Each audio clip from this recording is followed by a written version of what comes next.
Bien, en relación a si volveremos o no a los modelos antiguos, voy a ser muy tajante, espero que no. Pero en cuanto un poco a las tendencias que había antes, yo me imagino, porque tampoco hay que inventar la rueda, que los temas de movilidad, o sea, todo aquello que precisamente consume más energía y resulta más perjudicial para el medio ambiente, van a seguir siendo temas un poco obligados, ¿no? Yo espero que se acelere la transición hacia una movilidad, tanto la pública como la privada, de características más sostenibles, ¿no? Yo eso creo que estaba ya marcado, está claro que la presencia del automóvil eléctrico o híbrido como mínimo y la utilización de combustibles, digamos, renovables en las flotas públicas es algo que estaba ya. Yo confío en que esto lo que haga sea acelerarlo. Es decir, que en este caso me da la impresión de que va a servir en positivo para acelerar. El otro tema del que yo conozco un poquito más sería precisamente el de la mejora del parque de viviendas. Si algo hemos podido aprender en estos últimos meses es precisamente la importancia que tiene en casos como el que nos ocupa la vivienda. Siempre la ha tenido, pero claro, cuando la tienes que usar de una manera tan habitual y por un número de miembros de la familia que no siempre era así, pues te das cuenta de que las condiciones de la vivienda, desde un punto de vista de habitar, son muy importantes. Eso llevará a la reinversión en materia de rehabilitación urbana, de rehabilitación de los edificios en clave eficiencia energética, etcétera. Pues no lo sé, porque aunque la consecuencia lógica sí que sería esa, yo tengo la impresión de que va a haber una cierta contracción en clave de inversiones. Ya pasó en la anterior crisis, de características muy diferentes, la del 2008, en donde gente con una cierta capacidad económica decidió durante un tiempo esperar mejores momentos o mejores horizontes para reinvertir cantidades, en este caso en la mejora de su edificio, de su vivienda. Puede ser que ahora ocurra algo parecido. Yo creo que en estos momentos nadie discute, ni siquiera en España, la necesidad de aprovechar el momento y la ocasión para mejorar el parque más obsoleto de nuestro país, que es bastante, porque tenemos un parque, no hay que olvidarlo, que su grueso se construyó en los años 60, 70 y con unas condiciones de confort muy distintas de las actuales. Yo creo que a los ritmos a los que vamos, que como muchos son de unas 25.000 viviendas al año en el mejor de los casos, tardaríamos 260 años en rehabilitar no todo el parque, simplemente el parque ocupado de manera habitual y permanente en vivienda plurifamiliar, que se estima es de aproximadamente unos 12 millones y medio de viviendas. Está claro que no podemos esperar 260 millones, pero ni siquiera para conseguir los objetivos del Plan Nacional Integral de Clima y Energía, el PNIEC, que está estableciendo 1.250.000 viviendas en el periodo 2030, ni siquiera para conseguir este ritmo deberíamos multiplicar por 5 el actual. Por tanto, y concluyo un poco la reflexión, eso no es posible conseguirlo con un poco de entusiasmo o con bastante entusiasmo o fruto de esta crisis de la pandemia. No, es decir, va a tener que cambiarse con instrumentos nuevos, va a tener que cambiarse con modalidades nuevas que faciliten la llegada del dinero privado a las comunidades de propietarios.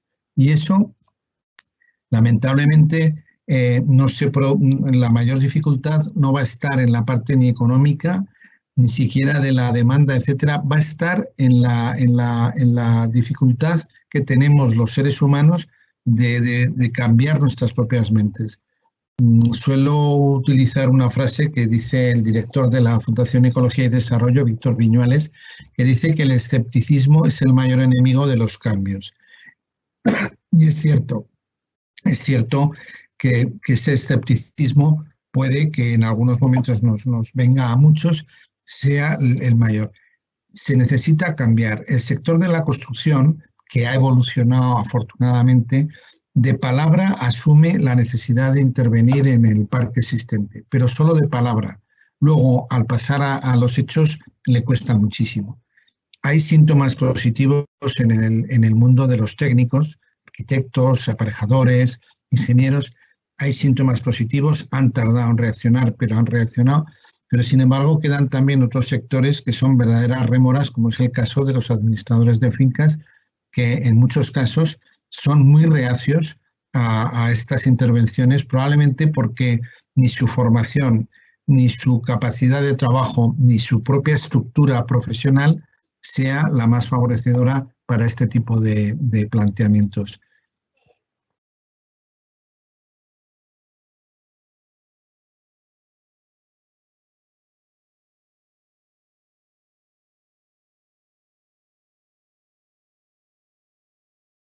En relación con lo que me planteas, si en una crisis como la actual hemos podido aprender algo, yo un poco le he dado vueltas a esto y creo que hay, primero, la necesidad de mejorar nuestros propios hogares. Segundo, el ser autosuficientes en materia sanitaria, alimentaria, en fin, un poquito de las necesidades básicas. Pero yo creo que si hay algo que verdaderamente me ha impresionado un poco de estos meses, es la necesidad que tenemos unos de otros, es decir, la interrelación entre personas y, sí, entre personas fundamentalmente, es decir, y además de un determinado tipo de personas.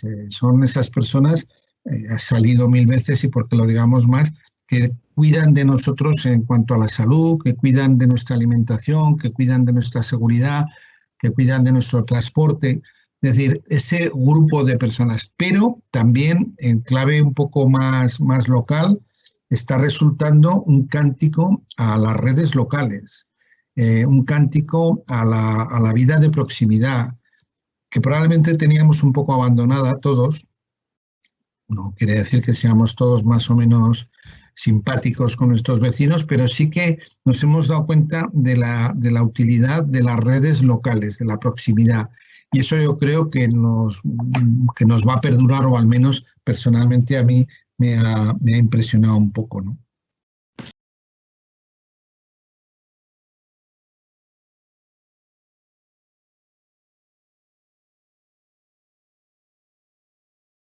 Bueno, en relación a los posibles cambios, además, como lo empleas, los más necesarios, los más urgentes, los más viables, pues seguramente de los que estás planteando, el cambio del espacio físico, los cambios en los modelos de mercado y de convivencia, pues probablemente en todos. Seguramente no hay uno, o no se me ocurre a mí, uno que pese más. Es decir, que el espacio físico, por empezar por el primero del lugar de donde vivimos habitualmente, yo suelo decir que la habitabilidad no acaba en el felpudo de las puertas de nuestra casa. Quiero decir que la habitabilidad de nuestras casas, por más que sea aceptable en el interior, que no es el caso de todas ellas, pero también tiene mucho que ver con la propia comunidad en la que vivas, la escalera, el conjunto de lo que está más próximo, la calle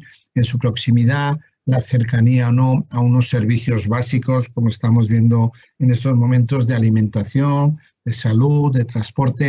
Es decir, que el concepto de habitabilidad no acaba en ese final. Por tanto, los modelos que van en contra de esto se van a poner todavía más en crisis, ¿no? Yo creo que el modelo de vivienda aislada, completamente aislada, que puede tener unos buenos requisitos individuales de habitabilidad, pero que sin embargo ese modelo de vivienda adosada, centenares de ellas, pero que no hay una cierta vida de barrio, pues yo creo que es un modelo que se va a poner muy en cuestión. Ya estaba puesto en cuestión, pero con ocasión de esta crisis también. En cuanto a los consumos, o sea, la cuestión más social de cambios de modelos de consumos, yo soy un poquito más escéptico y me temo que una vez que pase un poco todo esto, volvamos un poco más a algo parecido. No se nos va a olvidar, por supuesto, en un buen tiempo, pero no soy tan optimista de pensar que se van a cambiar determinado tipo de hábitos. No sé, si tuviera que concentraba en tres, no sé si se podrá un poco, se concentraba en tres líneas o tres ejes lo que puede y debe mejorar en materia de rehabilitación urbana. La primera estaba en facilitar el acceso a la financiación privada por todos los medios posibles, es decir, eliminando todas las barreras que lo impidieran, facilitando la llegada a las comunidades de propietarios de esa financiación. La segunda era la coordinación de esfuerzos entre los diferentes organismos de las administraciones públicas, la estatal, la autonómica y la local. Sigue habiendo demasiadas cosas que no se acaban de integrar y de el IDAEVA por un lado, el Ministerio de la Transición Ecológica por otro, el de Hacienda por otro, el de vivienda por otro. Yo creo que en materia de rehabilitación debería haber una mayor coordinación y puede que eso, un plan interministerial que lo favoreciera, podía estar bien. Y la tercera y última, que creo que algo he hablado en otras preguntas, en otras cuestiones, es la reafirmación de la importancia de lo local, de tratar de que los ayuntamientos se responsabilicen de su parte alícuota del problema. No vale con que hablemos de las cantidades macro que se necesitan a nivel de toda España, que a la gente eso le parece tremendo. Tenemos que rehabilitar 1.250.000, desconectan al minuto. Ahora, si sabemos que en Calatayud o en Palencia o en Zaragoza tenemos que rehabilitar una parte concreta, eso nos puede impedir, nos puede de alguna manera ayudar a mejorar. Y además porque sabemos todos que la gestión próxima es la más eficaz y por tanto hay que ayudar a los ayuntamientos que quieran ser ayudados a mejorar en esta materia.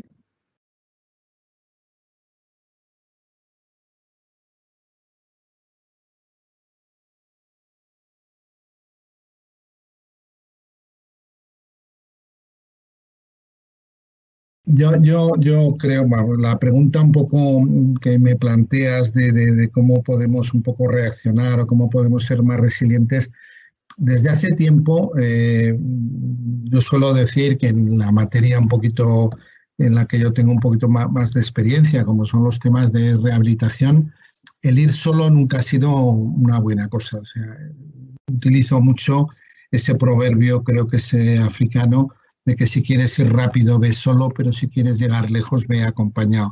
Porque si algo hemos aprendido de las experiencias exitosas en materia de regeneración, rehabilitación urbana, es de que son cosas de varios, tanto en lo disciplinar, desde un punto de vista disciplinar, como de agentes. Cuando las cosas han funcionado bien, es cuando se une el Estado con la comunidad autónoma y el ayuntamiento. Y por cierto, cuántas cosas mejorarían si tuviéramos una mayor capacidad de coordinación y nos acordáramos de lo local como lugar último de encuentro entre el ciudadano y el Estado en su conjunto. Es decir, a un ciudadano le resulta muy lejano un ministerio de sanidad, etcétera, pero no el concejal de turno, la red local de turno.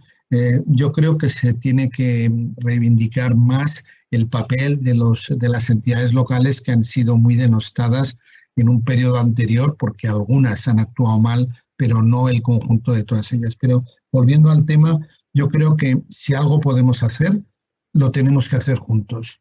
Y todo aquello que ayude a amalgamar y a unir voluntades, yo creo que es lo que nos toca, y probablemente más a las personas como yo, que ya tenemos una cierta edad, todo lo que ayude a unir personas, entidades, agentes en las direcciones que creamos más adecuadas, eso es lo que nos toca hacer.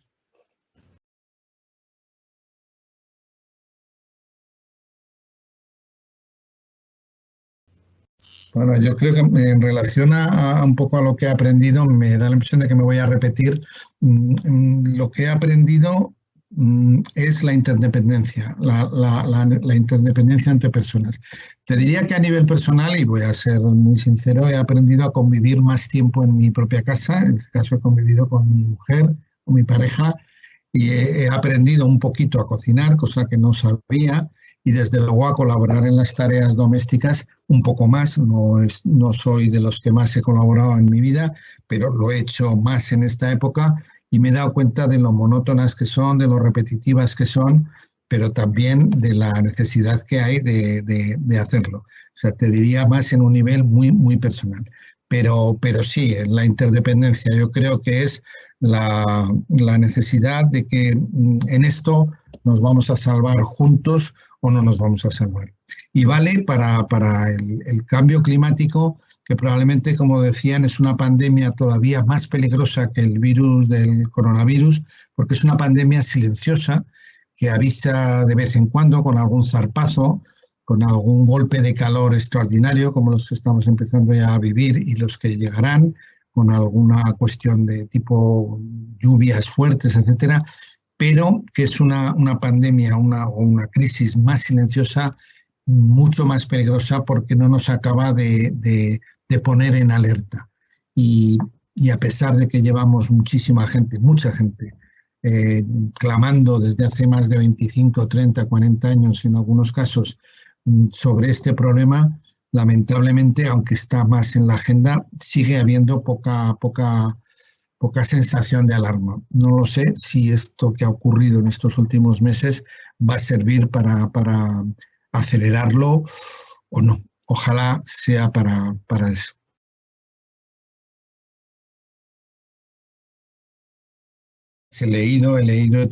Hemos tenido todos un poco más de tiempo. Yo como arquitecto he aprovechado para leer algunos libros de arquitectura con más calma, biografías de arquitectos, en fin, he aprovechado. Pero he leído un libro, o he terminado de leer un libro, es una biografía sobre la reina Isabel II en España, que prácticamente recorre su vida, el conjunto del siglo XIX, y aunque pueda parecer un poco extraño, me ha hecho pensar mucho en una serie de temas y de problemas que afectan a nuestro país, que vienen de lejos y que probablemente conociendo algo más el propio siglo XIX y las formas de gobierno que se dieron y las dificultades que hubo y muchas de las cosas que nos han pasado en el 20, aunque parezca mentira, y en el 21, tienen algo que ver con el siglo XIX español. Esa ha sido una lección, entre comillas, o una experiencia mía. Me he negado, lo digo, a leer libros que hablaran de otras pandemias. Sé que ha habido gente que ha leído otras cosas de ese tipo, pero yo no lo he hecho. Y puedo decir que me ha entretenido mucho una serie sobre los orígenes de la informática y de ver cómo en los años 80, 90, del siglo pasado, que parece también que haya pasado tanto tiempo, qué cosas se inventaron en la California y en fin, en algunas de las zonas de Estados Unidos donde se empezó a trabajar en los temas de informática. Esa ha sido una de las cosas que más me ha chocado.